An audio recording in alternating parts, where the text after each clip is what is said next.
everything's going to be fine. She's just, we're just going to go and do a repair and she'll be back out and everything will be good. A couple hours later, he's still waiting for me. They come out and say she's going to be in ICU. She's intubated, but it's overnight. She'll be fine and things will be looking good. I was hooked up to everything.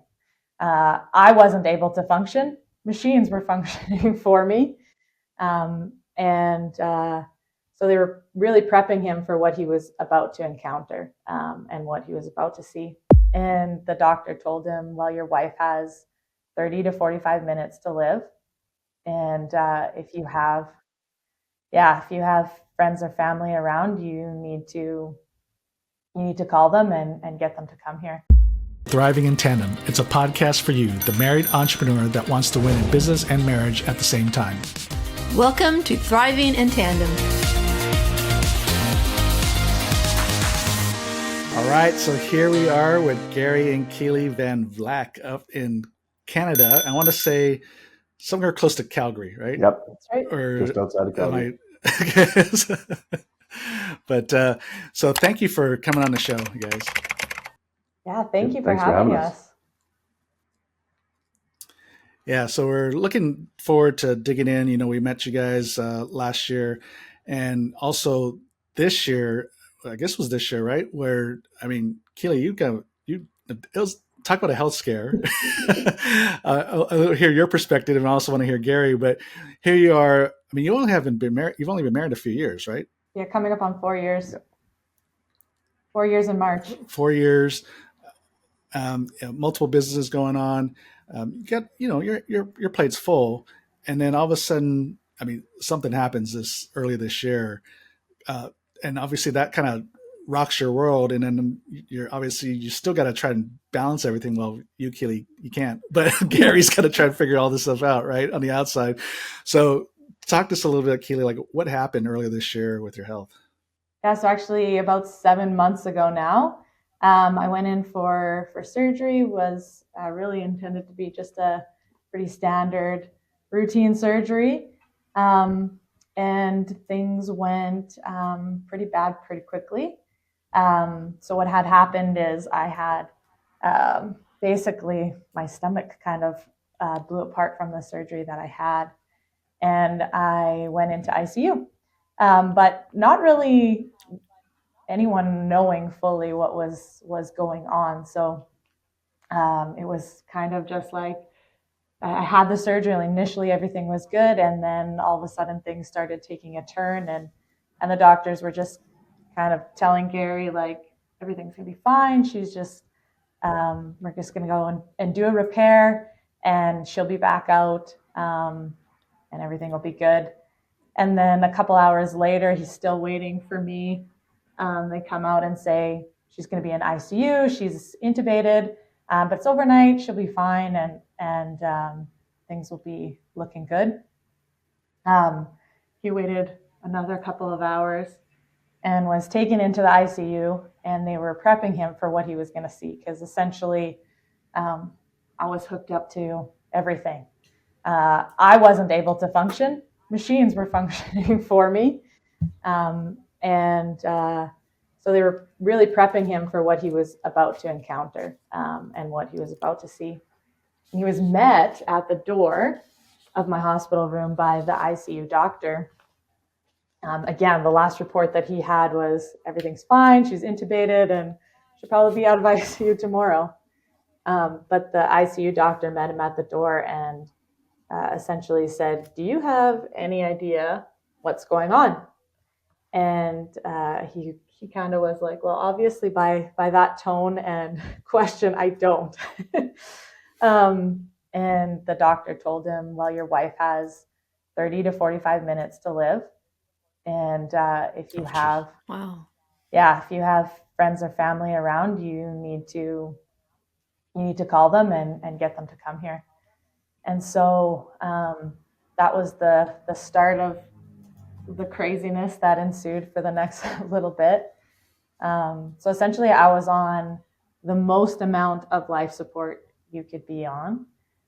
In some cases past lethal doses, and Gary can give more context to that. But basically, medication and machines were what was keeping me fully alive, like brain function, organ function, everything. So I ended up having profound sepsis, and I had pockets of just garbage all over my body. Your body doesn't apparently appreciate when your stomach contents start leaking into the rest of your body. Oh, jeez. Wow. So yeah, it was basically 3 days. Well, probably more like four days, really, as the doctors kind of like would not give more than an hour by hour prognosis. Yeah, like if she makes it another hour, we're doing good. Yeah. Wow. And So were you conscious in all this? You knew what was going on? No, I have very limited memory from the first surgery and in between to my second surgery. I was in a coma for 8 days, and then eventually I woke up and came back. But it was 4 days of, like Gary said, not really any real signs of life, and things going from worse to worse. Like at one point, I had my blood was so acidic that my organs and everything were beginning to shut down, and they thought they were going to have to do a full transfusion. At one point, they were really like contemplating, within the next couple of hours, you're going to have to make the choice between, do you want your wife to have limbs or brain function or organ failure? Wow.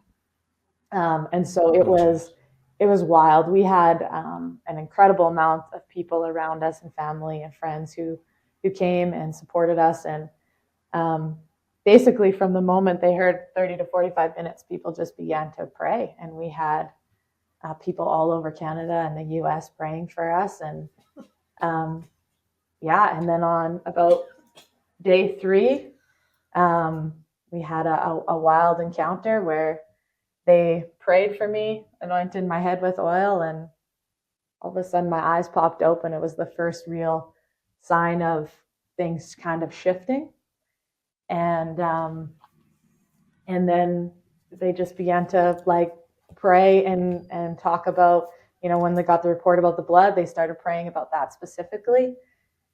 And slowly things just started to shift. And it was still to this day, I think, anyone who medically speaking knows the story and knows the ins and outs of what happened would say that it was an absolute miracle. I've had tons of people in healthcare and people who were, there during that time who would say it was an absolute miracle. Like there's really not a lot of explanation that I shouldn't be alive. I am, and things just, as much as they drastically went downhill, all of a sudden things just started going uphill, and probably one of the most profound recoveries that really they've seen. So that's cool. And that was in May. Yeah. Wow, not that long ago. Yeah, we saw you just a few months after that, and it was interesting. Gary and I were texting a little bit. We were going to get on a call and something like that, and then all of a sudden, he's like, "Oh, something came up," and then it's like, "Oh yeah," just like a matter of fact, "Oh yeah, Keely's in ICU and not doing very well." And like, just it was very like, if you read the text, I don't know if this is how you're feeling, Gary, but the text was like, "Yeah, it's not a good day," and then he throws his thing in there, and I'm like, "What?" I was like, well, "What are you talking about?" I was like, "She's gonna die." It's like, and then so Gary, like, what was when the doctor told you 40 minutes? Like, so what's going through your head? Yeah, I mean, I just repeated it back to her. I'm like, okay, so you're telling me my wife, like, my new wife, has 30 to 45 minutes to live, is what you're saying. She's like, yeah. And I'm like, I said, I'm not afraid. But yeah, I'll start making some phone calls. And I don't know, there was, it was hard. But at the same time, there was just something that said, push, move forward, push forward. There's Mhm. no giving up. We were going to walk out of there together, and that's the truth to where I stayed, and that's kind of how I hung in there. Was just like that was the only question I needed to Wow. answer in my mind, was to say that, you know, we're walking out of here together. The in between time was going to be tough, and it was, but knowing full well that we were going to walk out of there together. Mm-hmm. So were there just kind of a range of emotions over these days and a couple of weeks? It sounded like was going on. I mean, you have good news, bad news, and Yeah, everything in between, right? yeah, for sure. I mean, it was. There was a couple of really tough spots where it just like the prognosis wasn't changing, and every time they would do their rounds, everybody would gather outside the room, and you know, you'd be waiting for like this big update, like, okay, she's gonna pull through, and they were like, well, I'm glad she's made it this far, and we're gonna change up the medication to help this part of how she's struggling. And it was just piece by piece, they slowly got her fixed up, and the body recovered, and you know, Mm-hmm. it was supposed to be for one day in ICU. It was supposed to be 1 week of recovery. I think you were 12 days total ICU, Yeah. and not even 4 days in recovery. We walked out of there. Mm-hmm. Wow. You seem so calm about the whole thing, Gary. Like, oh, we're just gonna walk out of this together. I had a piece that hit me that I can't explain. And a lot of faith. Like you just knew that. Yeah, I know how this story ends. I mean, I'm not going to be moved on by circumstance. Um, so I just kept anchored to the truth that we were walking out of there together. But Wow. you had moments where you knew that there was a gripping that if you partnered with that, it would have overtaken you. Yeah, there was a couple real hard breakdown moments where if you partnered with the man, I could really lose her. It took you down and took you out pretty quick.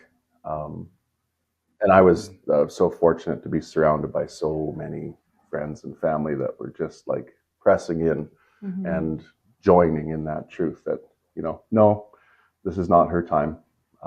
This is just a tough time. Yeah. That we're going to get through. And the reality is that we just couldn't afford for her to go.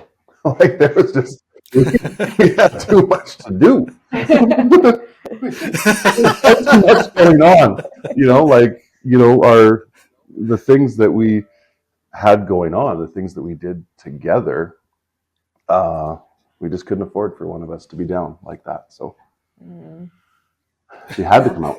Yeah, Keely, you can't go. We got too much Yeah, to do. like You got work to do, Keely. Get up and go. Snap, snap. Come on. So Yeah. yeah, so talk to us about, because you guys have multiple businesses and you just started a new one recently. But at the time, you know, you got multiple things going on. You know, how were you able to deal with that? And I mean, not just physically, but then also mentally and emotionally. yeah. You know, being able to concentrate on the work at hand while your wife is In in ICU ICU. clinging for her life. I mean, Yeah.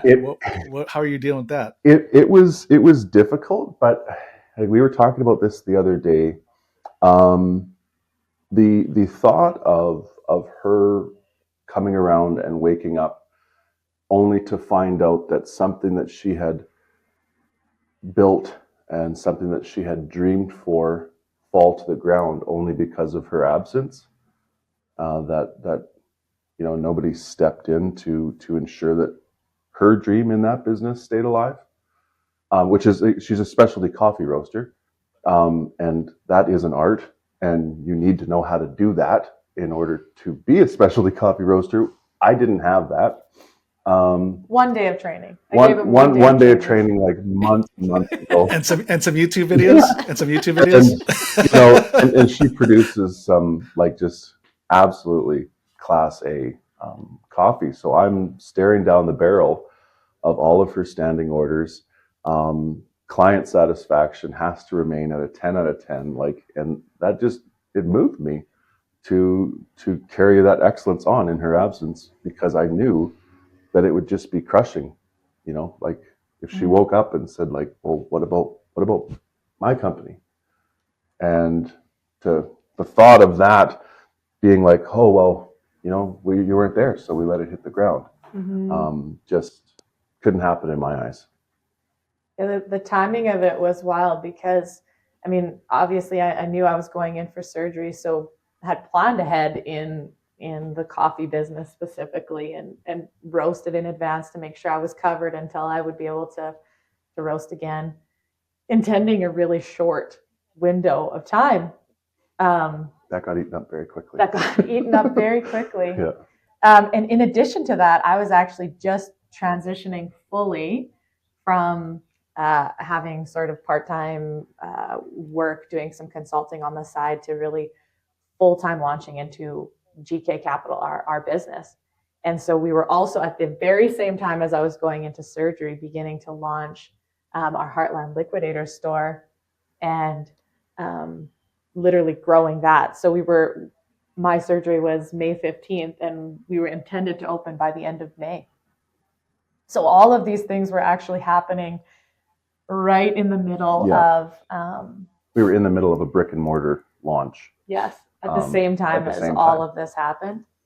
And so it was wild, because I do remember, finally waking up from that coma and being like, okay, well, what happened? How much time had, there's so many questions that you're just juggling through in that in itself. But I remember, I think Gary actually wasn't there the morning. He was there the morning that I woke up, but then had gone to work. So, he was actually by my side every single night while I was in ICU. He slept there.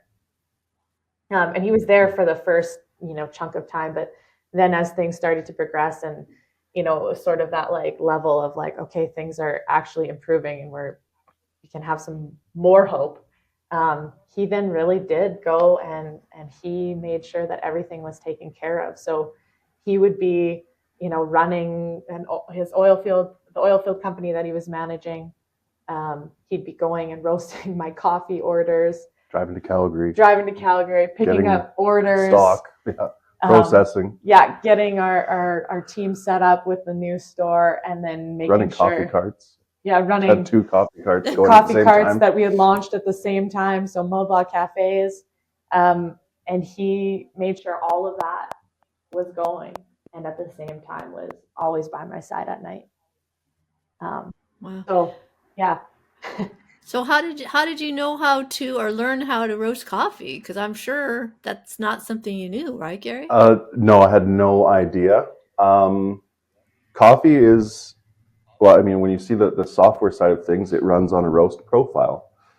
So it's temperature over time. I knew what good looked like just because of what she had, like, for graphs. So it was just a matter of just follow the graph. and that's it. So I would had no clue kind of what to do. I'm measuring out, how much to roast at a time and from what region, and like half these coffee sacks are not like labeled super great. So I'm like, okay, here we go. And I just remember kind of having, because I would roast from, all day. I remember like going into 1 and 2 in the morning, and then go deliver this stuff. And I'm literally waiting for a text or a comment on Facebook or something like that. Like, what the heck? This is awful. But nobody said all anything. Of his roast profiles were incredible. And it was, I think you only had to roast 1 batch while I was still in a coma. The next day I had woken up. And so, there was people actually at the hospital with me showing. I'm like live on Facebook Messenger or whatever, trying to like, what bag is this? And then she's like writing on a whiteboard, still tubed up, lines everywhere, not super conscious. Can't communicate, but I can tell you this one. Yeah. And it was like the quality was there. Like I had a few espressos, and I was just shocked. Like, wow, that actually worked. And yeah, the power of prayer in it all. And then the day after you got home, I opened the store. Mhm. the brick and mortar, the liquidation store. Wow. Yeah, the day after I came home from the hospital was the day that Wow. we opened the store. Yeah. Gary was there. I wasn't able to be there, Wow. but was there. Still on like home care twice a day. Couldn't Yeah. walk around much. Still very much in recovery mode. Yeah. Yeah. Wow. So, on a normal life, when Keely's not in the hospital, you still had all those things to do, Yep. right? But now there's two of you at that time. So when it's just one of you, all of a sudden, clearly you had to steward your time very well. And there's probably a lot of things you probably had to say no to, right? In order for you to figure out what are the things that you need to do to keep things running, and what are the things probably you're going to have to say no to. So talk to us about like stewarding your time, especially moments like this, because I think if you learn from this, then when you go into a normal circumstance, if you continue to steward well like you're doing, you're going to be that much more productive when you've got all hands on deck, right?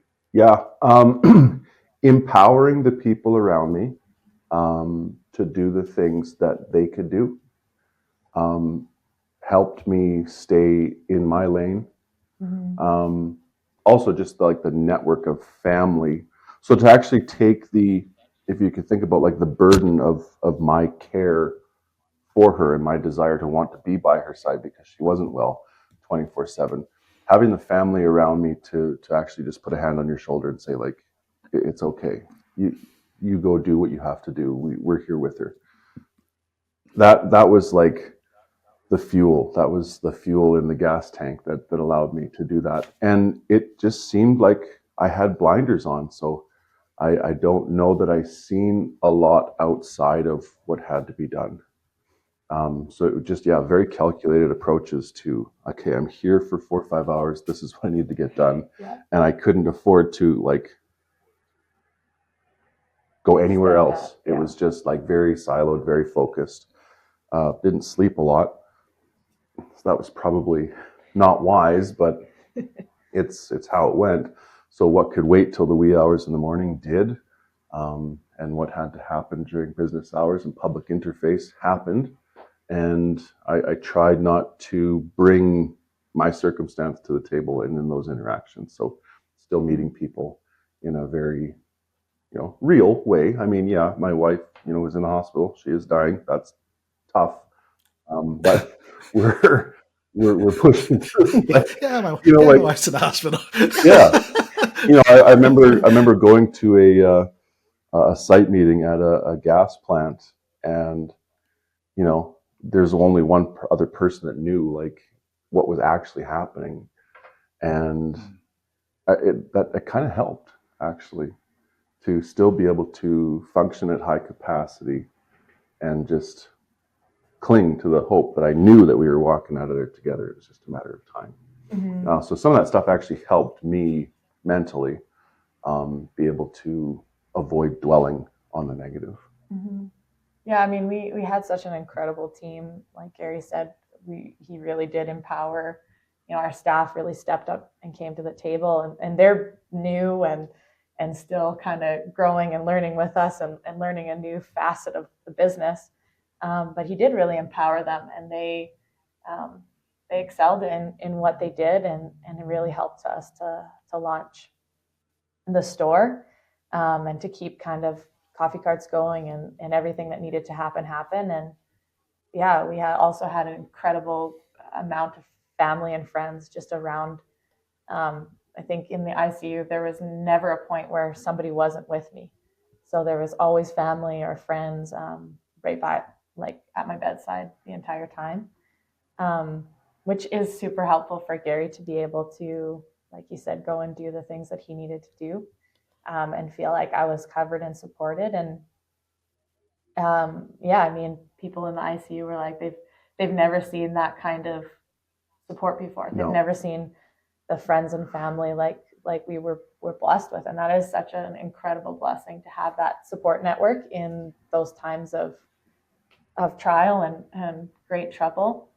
Like from a forensic accounting or a business analytics standpoint, you could open the books and you could scrutinize it all you want. You would see no blip.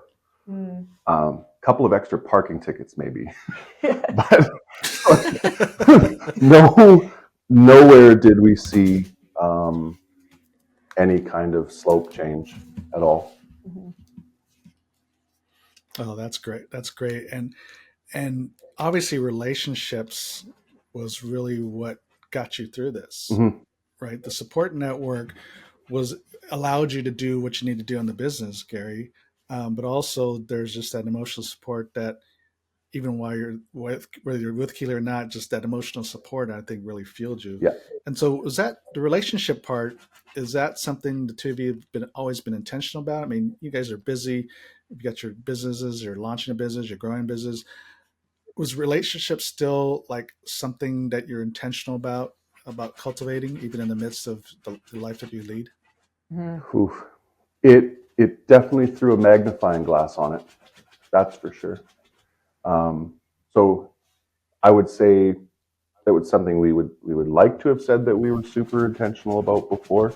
Um, I just think the magnitude of the situation really put a spotlight on that and probably installed that in us Even more. even more Yeah, at the I would time. say we've always been relational people and have had really, really good relationships, really deep and meaningful relationships around us. Going through an experience like that and having, people so impacted by um, what's going on. I mean, that's a hard thing to process, even for me, realizing like, I mean, obviously, I didn't have all of these people go through all of that hardship, but the people that came beside us and rallied for us and were there. Um, I mean, such a broad network of people, but it really made you value that even more. You Yeah. value that relationship, you cherish those relationships, and you really um, desire to pour that much more into those because this foundational. Relationships are foundational Yeah. to everything that we do in life, and um, so I think through the process we just understood how to value and and really pour more into that as we can. Yeah. Yeah. So have you anything you've done intentionally since to do that? Yeah, just I would say more so intentionally making time and not allowing time gap. In the busyness of being entrepreneurs and doing sort of all of the things that we do, time just can slip away. But finding pockets where you can connect is It's a priority. it's just become a priority. Yeah. So even with my family now that we are in Calgary area, my roasteries in Stettler, when I go and roast, I make sure that I have intentional time set aside in there as much as I can to spend time with family Yeah, and friends. And yeah, just making sure to that's good. find those little gaps in time because there are gaps even in the Yeah, busyness. Yes. Like as you're driving, you can make phone calls um, and catch up with friends and family, and so doing that is a priority now. yeah, that's great to hear because it's so easy to make the excuse I don't have time, but the reality is if we want to make time, we'll make Yeah. time, or we'll find time. Yeah. And there's a lot of times that we just waste, not building relationship. And so, how do we be intentional about that? And want to as we kind of close up, wrap up, I want to go back to that experience you had, Gary, about being so hyper focused on the things you need to do, Mhm. right? And everything got done, and financially, think you didn't miss a beat. And so, I think this is a good lesson for us entrepreneurs. Is a lot of times we're just so busy, and we take there's so much time that we sacrifice for a personal side. Yeah. But if we really can focus in, we can actually do a lot more with even less time. Because like you had less time because you're working for two people now. So you actually did have less time. Yeah. So you really have to be hyper focused. And that's kind of a key to handling growth, or actually growing, number Yep. one, and then handling growth is about how do you focus in on the things that need to be done and empowering other people to do other things. So speak to us a little bit more about that as we kind of wrap up, because one, it does a couple of things. Is one, it's healthy for your Yep. business, but it's also healthy for your time to be intentional, because now you don't have to be all just consume, which is working. Yep. But when you're more productive, now you can be intentional with the relational side of things. Well, and I mean, I think that's it. Without having the relational aspect in concrete, the ability to produce an 8-hour day in 4 hours time isn't possible. Because without those relationships being established, there's a lot that gets lost in efficiency in the give and take of trying to cater to relationship while you're laser focused, because some of that can come off as, maybe insensitive or, dismissive or something like that. Like if you're in the lane, in your zone, you don't have time for outside influence. So if you have those inside people, that the relationship is absolutely concrete, it actually affords you the ability to accelerate your time, because those people are actually feeding into the same thing. You're not surrounded by the taking environment. So I mean, really taking a good look at your relationship, evaluating what is the give and takes of each of the dynamics of each relationship, and stewarding your time in that fashion. Like if I know that I have an interaction that needs to take place that's going to be a little more of an expenditure of my time, I'll strategically place that in the part of the day where it can have that time and not be rushed, say, at the end of the day. Or if there's something I can do that doesn't take away from my family that I can do after business hours, then I would do that. But I mean, being up super early certainly helps me, because there's things that get done at 5 a.m. between 5 and 7 a.m. that you just can't do any other time of day with that clarity and that efficiency and that lack of outside noise. Yeah, for sure. Well, and I'm sure it forces you to say no to things, because you just didn't have the time when she was in the hospital, and then you're trying to do the coffee and all the different things, and it could be things you even love, but you just knew there was no way you had that capacity to do it well. Yeah, and that's okay to say no. The freedom, Yeah. the freedom in a well stewarded no is tremendous. It empowers your environment to excel with a good stewarded no and a well placed yes. Really makes it happen. Mm-hmm. Yeah. So thank you so much for sharing. Thank you. Gary, Keely, any kind of just last thoughts of words of encouragement for the entrepreneurs that are listening? Don't wait for medical emergencies to evaluate relationship, and do it well at 100%. Mm-hmm. Awesome. Take what you have, take stock, and pour into the right places. Mm-hmm. Yeah. Well said. Well said. Yes, thank you. Keely? Yeah, I would echo that. I mean, there's so much to empower those around you too, to see your staff really excel and grow. Empowering them is critical to everything that we do. I mean, we love seeing people excel and grow, and really feeding into our team has allowed us the ability to continue to grow and expand ourselves and move and do the things that we need to do. So, yeah. We keep a good catalog of people around us that pour into us as well. Mm-hmm. Like, have a mentor, have a coach, have a group of people that you can surround yourself with that pour in, Mm-hmm. that don't take. They pour in. It affords us the ability to do what we do well. Yeah. No, well said. Yeah, you have to have 3 levels of relationships around you: those that you're rising up to, and those that you're doing life with, and then those you're raising up. Yeah. Right. And so, but too many times as givers, we're surround ourselves with a lot of people that we're trying to raise up, which is, kind of hate to say it, but it's life draining. Yes. Right? Because you're pouring out, which is fine, but then you need people that pour in, So you don't get burned out. right? To fill you up. Those people aren't that last. balance of relationships. Yeah, for sure. So Gary and Keely, thank you so much for sharing your story. Very impactful. I know you listening, it's made a difference in you, and I know you're not going to look at relationships the same way anymore, relationships and business the same way. So please share this with another entrepreneur that needs to hear this, and leave a review for us. We'd really appreciate it. And until next week, right, honey? God bless. And yeah, we'll chat next week, right? See you next week. Thank you for listening to the Thriving in Tandem podcast. Please visit our website, marriedentrepreneur.co, for a variety of free resources to help your marriage and business succeed. And feel free to leave us a review and share this episode with another married entrepreneur. That would mean so much to us. See you next week.